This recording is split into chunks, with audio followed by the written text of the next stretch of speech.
আগামীকাল রয়েছে বিশ্বকাপ টি-20 বিশ্বকাপ 2026-এর জন্য সেকেন্ড সেমিফাইনাল ভারত বনাম ইংল্যান্ড। সব থেকে গুরুত্বপূর্ণ একটা ম্যাচ।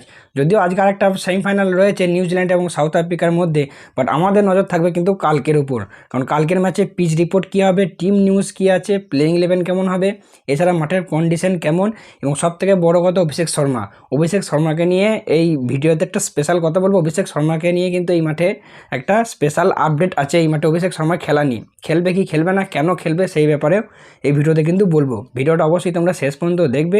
আর এরকমই ক্রিকেট রিলেটেড নিউজের জন্য চ্যানেলটিকে সাবস্ক্রাইব করে নিও, সঙ্গে আমাদের টেলিগ্রামেও যুক্ত হয়ে যাও ডেইলি ছোট বড় ক্রিকেটের সমস্ত আপডেট পাওয়ার জন্য। সো চলো ভিডিওটা শুরু করা যাক। তো প্রথমেই কথা বলবো পিচ এবং মান নিয়ে, তারপরে তো প্লেয়ারদেরকে নিয়ে আলোচনায় আসছি। তো মাঠের কথা যদি বলি, মাঠের ডাইমেনশন বা এরিয়া বলো, মোটামুটি ঠিকঠাক ডাইমেনশন রয়েছে। কোনো দিকে 74 মিটার, মানে হায়েস্ট 74 মিটার, এবং সব থেকে লোয়েস্ট হচ্ছে কিন্তু 58 মিটারের বাউন্ডারি। বাকি 73, 67, 60, 69 এরকম একটা বাউন্ডারি ডাইমেনশন রয়েছে। এবং যদি পিচ নিয়ে কথা বলি, এখনও পর্যন্ত পিচ দেখে যা মনে হচ্ছে বা যা আপডেট আছে, এই ম্যাচটা কিন্তু হাই স্কোরিং ম্যাচ হতে চলেছে। অলরেডি এইবার বিশ্বকাপে আমরা আইপিএলও দেখে এসেছি যে ওয়াংখেড়ে স্টেডিয়াম বা মুম্বাই ওয়াংখেড়ে মাঠ কিন্তু একটু হাই স্কোরিং মাঠই হয়। তবে যদি এবারে বিশ্বকাপের কয়েকটা হাইলাইট মানে ম্যাচের কথা বলি, সেক্ষেত্রে একবার ওয়েস্ট ইন্ডিজ এবং জিম্বাবুয়ের ম্যাচ হলো সুপার 8-এ, যেখানে ওয়েস্ট ইন্ডিজ 254 করেছে। স্কটল্যান্ড এবং নেপালে একটা ম্যাচে স্কটল্যান্ড 170 করেছিল, নেপাল কিন্তু সেই রানটা চেস করে দেয়। ওয়েস্ট ইন্ডিজ এবং ইংল্যান্ডের মধ্যেও কিন্তু এই মাঠে একটা খেলা হয়েছিল, যেখানে ওয়েস্ট ইন্ডিজ 196 রান করেছিল এবং ইংল্যান্ড 166 করেছিল। অন্যদিকে ইংল্যান্ড এবং নেপালের মধ্যে একটা ম্যাচ হলো, সেই ম্যাচেও কিন্তু 184 রান করেছিল ইংল্যান্ড। তো ওভারঅল সব কিছু যদি মিলিয়ে দেখি, সেক্ষেত্রে কিন্তু আমাদের বলতে গেলে যে এই মাঠটা কিন্তু হাই স্কোরিং ম্যাচ হবে। বা এখনও পর্যন্ত পিচ রিপোর্ট যে সমস্ত রিপোর্টাররা রিপোর্ট করেছে, সেই দিকেও বোঝা যাচ্ছে যে একটা হাই স্কোরিং ম্যাচ হবে, ঠিক যেরকম সুপার 8-এর লাস্ট ম্যাচে ভারতের ইডেন গার্ডেন্সে ছিল। আর এই মাঠে first batting versus first bowling নিয়ে যদি কথা বলি, প্রায় লাস্টে যে 16টা টি-20 ম্যাচ খেলা হয়েছে, ইন্টারন্যাশনাল ম্যাচ, সেখানে 50% ম্যাচ, অর্থাৎ 8টা ম্যাচ ফার্স্ট ব্যাট করে জেতা হয়েছে এবং 8টা ম্যাচ কিন্তু সেকেন্ড ব্যাট করেও জেতা হয়েছে। অর্থাৎ এখানে অ্যাডভান্টেজ কারো নাই, তবে হালকা ফুলকা ডিউ ফ্যাক্টর কিন্তু কালকের ম্যাচে থাকতে পারে। এবং পেসার ভার্সেস স্পিনারদের মধ্যে যদি কথা বলি, সেক্ষেত্রে পেসাররা এই মাঠে 55% উইকেট পায় এবং স্পিনাররা কিন্তু 45% উইকেট পেয়েছে লাস্ট 10টা টি-20 ইন্টারন্যাশনাল ম্যাচে। তো ওভারঅল বলতে পারো প্রায় 50-50 সবারই কিন্তু একটা তোমার দাবদাবা থাকে। পেসাররাও উইকেট পায়, স্পিনাররাও উইকেট পায়। এবং দুটো টিমেরই যদি এই মাঠে স্ট্যাট নিয়ে আলোচনা করি, সেক্ষেত্রে ইংল্যান্ড এই মাঠে 6টা ম্যাচ খেলেছে, অন্যদিকে ইন্ডিয়া 7টা টি-20 ইন্টারন্যাশনাল ম্যাচ খেলেছে, যেখানে ইংল্যান্ড 50% ম্যাচ জিতেছে এবং তাদের এভারেজ স্কোর 173 এবং তাদের হাইয়েস্ট স্কোর কিন্তু এই মাঠে রয়েছে 230। অন্যদিকে ভারত কিন্তু প্রায় 71% ম্যাচ জিতেছে, যেখানে ভারতের এভারেজ স্কোর 188 এবং ভারতের যে হাইয়েস্ট স্কোর এই মাঠে কিন্তু রয়েছে 247। আর এই 247 মানে যেটার কথা আমি একটু আগে বলছিলাম, এটা ভারত বনাম ইংল্যান্ডের ম্যাচেই কিন্তু হয়েছে। এবং সব থেকে ইন্টারেস্টিং এবং হাইলাইট পয়েন্ট হচ্ছে, এই যে 247 রান ভারত বানিয়েছিল টি-20তে ইংল্যান্ডের বিরুদ্ধে, সেটা সেই ম্যাচে একটা প্লেয়ার সেঞ্চুরি করেছিল, সে হচ্ছে অভিষেক শর্মা, যে 135 রান করেছিল মাত্র 54 বলে 250 স্ট্রাইক রেটের সাথে।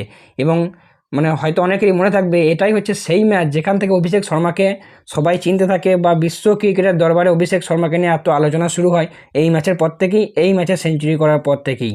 তাই কালকের ম্যাচে কিন্তু অভিষেক শর্মার উপর বিরাট নজর থাকবে। অনেকে হয়তো বলবে অভিষেক শর্মা কালকের ম্যাচ খেলবে কি খেলবে না, আমি বলবো 90% কেন 100% চান্সই অভিষেক শর্মার খেলা বা অভিষেক শর্মাকে ব্যাক করবে। এবং কেন জানি না মনে হচ্ছে কালকের ম্যাচে কিন্তু সেই ইংল্যান্ডের বিরুদ্ধে সেই অভিষেক শর্মাকে আমরা দেখতে পেতে পারি।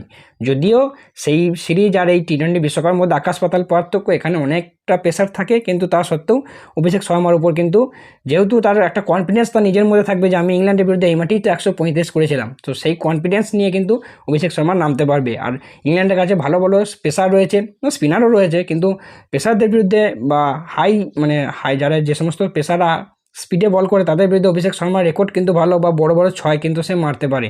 তো অবশ্যই কিন্তু কালকের ম্যাচে অভিষেক শর্মার উপর নজর থাকবে। আর এই মাঠের ওভারঅল স্ট্যাট নিয়ে যদি আলোচনা করি, টি-20 ম্যাচের, সেখানে ফার্স্ট ইনিংস এভারেজ স্কোর হচ্ছে 187, তার মানে বুঝতেই পারছো হাই স্কোরিং আবারও একটা ম্যাচ হবে বা হাই স্কোরিং মাঠ এটা বটে।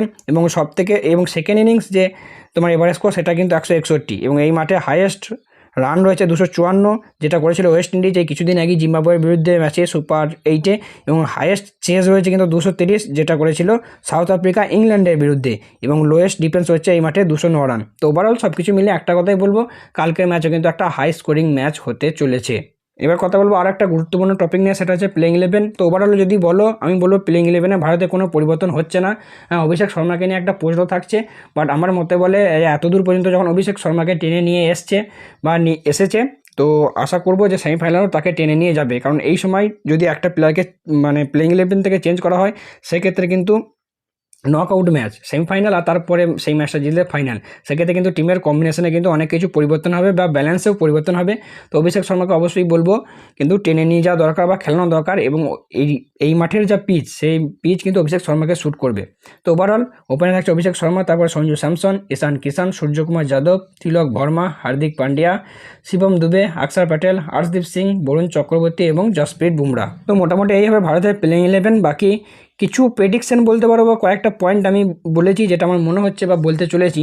প্রথম কথা, তোমার ভারতের তরফ থেকে অভিষেক শর্মা এবং ইংল্যান্ডের তরফ থেকে ওপেনার জস বাটলার, দুজনেই কিন্তু মানে কি বলবো, দুজনেই তোমার হচ্ছে গিয়ে সবসময় হাই স্ট্রাইক রেটের সঙ্গে ব্যাট করে বা বোলারদেরকে কিন্তু মেরে সেই ছাদু করে দেওয়ার মতো ব্যাপারটা থাকে। কিন্তু এই বিশ্বকাপে দুজনের একজনেরও ব্যাট চলেনি। তো আমার কেন জানি না মনে হচ্ছে কালকের ম্যাচে অ্যাটলিস্ট অন্ততপক্ষে একজনের ব্যাট থেকে বড় এক ধরনের একটা স্কোর আসতে চলেছে।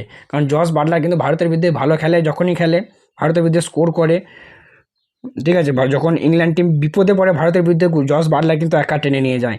সেক্ষেত্রে আমার কেন জানি না মনে হচ্ছে দুজনাই রান পেতে পারে। দুজনে পেলে তো খুবই ভালো কথা, বাট আমার কেন জানি না, আবারও বলছি, মনে হচ্ছে দুজনের মধ্যে একজন না একজন কেউ কালকে একটা হাই স্কোর করতে চলেছে। এবং অভিষেক শর্মা ইংল্যান্ডের বিরুদ্ধে সেঞ্চুরি করেছে, যেটা বললাম এই মাঠেই, অভিষেক শর্মার কিন্তু কনফিডেন্স হাই থাকবে। পাশাপাশি সূর্যকুমারের উপর নজর থাকবে। সূর্যকুমার এবারে একটা ম্যাচ ছাড়া কিন্তু সেরকম কোনো হাই স্কোর রান করতে পারেনি। তবে সূর্যকুমার এটা ঘরের মাঠ, তার মাঠের প্রত্যেকটা কোনায় কোনায় সে জানে কীরকম কী, চোখ বুঝে হয়তো বলে দেবে কোথায় কী আছে। তো অবশ্যই কিন্তু সূর্যকুমারের উপর নজর থাকবে এবং আই ফিল কি সূর্যকুমারও কালকে রান পেতে পারে। অন্যদিকে ভারতকে যেটা ইমপ্রুভ করতে হবে সেটা অবশ্যই ফিল্ডিং। আমি প্রত্যেক ম্যাচে বলে আসছি, ভারত এবার বিশ্বকাপে এখনও পর্যন্ত 13টা ক্যাচ ড্রপ করেছে, যেটা কিন্তু লাস্টের দিক থেকে যদি আমরা আলোচনা করি, যদি লিস্ট অনুযায়ী দেখি, লাস্টের দিক থেকে আমরা কিন্তু সেকেন্ড নম্বরে রয়েছি। তো এটা কিন্তু ভারতের জন্য খুবই খারাপ দিক। ক্যাচ ড্রপ ভারতের এফিসিয়েন্সি হচ্ছে 71%, সব থেকে হাইস্টের থেকে এক ধাপ কম। তো অবশ্যই কিন্তু নক আউট ম্যাচ, কারণ একটা ছোট্ট ভুল ভারতকে কিন্তু বড় সমস্যায় ফেলতে পারে। তো অবশ্যই আবারও বলবো, ভারতের ক্যাচ বা ফিল্ডিং ওই যে বিশাল কিছু হাইফাই করেছে আমি বলবো না, ঠিকঠাক সাধারণ ফিল্ডিংয়ে রয়েছে। স্পেশালি ক্যাচ তো খুবই বাজে রয়েছে, তো সেই জায়গাটা ইমপ্রুভ করতে হবে। বাকি বরুণের ফর্ম নিয়ে একটু চিন্তা রয়েছে। অবশ্যই বরুণ এখন নাম্বার 1 বোলার, সে বড় ম্যাচের প্লেয়ার। তো তার কাছ থেকেও আশা রাখবো যেন বড় সড়ো বা ভালো ধরনের একটা স্পেল আসতে পারে।